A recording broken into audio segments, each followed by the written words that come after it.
mga goma. Ito na yung bagong ginagawang Mount Camoning. Hindi na siya tatawaging Mount Camoning pala, hindi na siya ganun kataas. Ito kasi ano, footbridge na mag-connect dun sa EDSA Carousel dito sa Camoning Station. Ayan, napakaganda.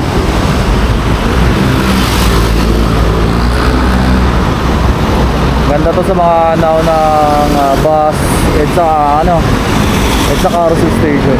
Napakaganda nito. Ayun yung Mount Camoning, may umakyat isa. Malapit na siyang wawakasan o alisin. Kasi ito na yung papalit sa kanya. So bubong na lang yung kulang nito at mabubuksan na sa publiko.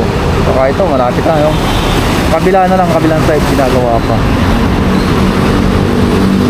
Kasi yung mga pasahero ng Camoning dito sa Carousel nasa MRT pumapasok, umakyat.